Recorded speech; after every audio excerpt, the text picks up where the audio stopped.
Well, good evening, everybody, and today I wanted to share with you my theory on the cause for the outbreak and some other theories I had regarding the hit TV series from The Walking Dead. And before I begin, I'll give a disclaimer. All of the intellectual property and the characters mentioned in this video belong to Robert Kirkman and the producers of the hit TV series at AMC Studios. None of the characters mentioned here in this video do I own the rights to. So I just wanted to establish that real quick, and also there will be spoilers for the later series of The Walking Dead on this video.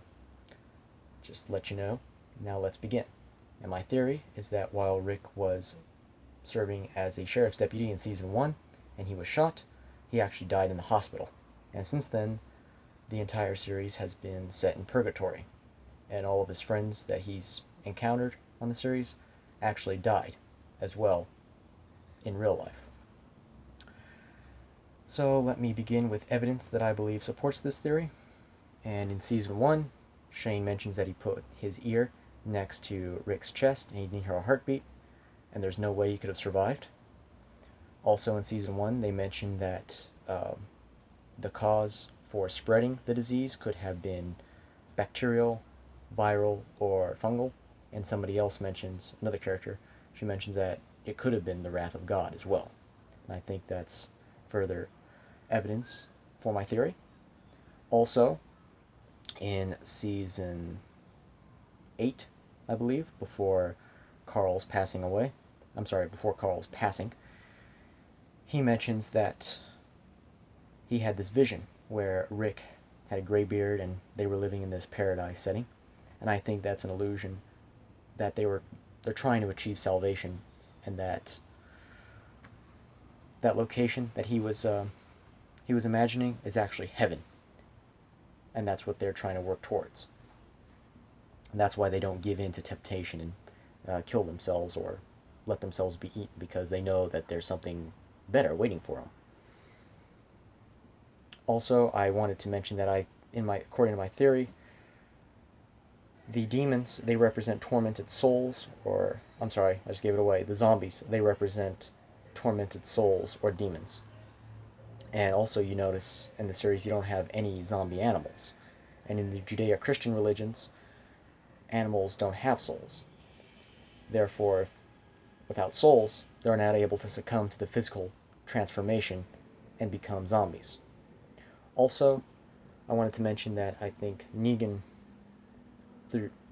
from season 7 through 9, perhaps he represents the personification of Satan on the series, and he's because he has noted from the fact that he's so violent and he kills without remorse. Also, he tries to get people to join his group known as the Saviors, and it's kind of ironic because they're called the Saviors, but they don't do much to save people. They consider imprisonment a life worth living, and they're trying to tempt Rick away from his current mission, just like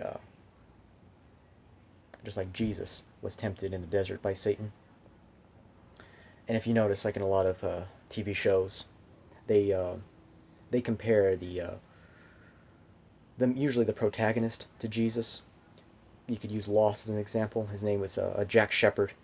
His name started with J, and he just like Rick, he led his group to survival. And also, if you read about the theories about the ending of Lost, it's similar to mine, and that's one of the things that led me to this theory. Let me check my notes to make sure there's nothing I missed. Sorry about that.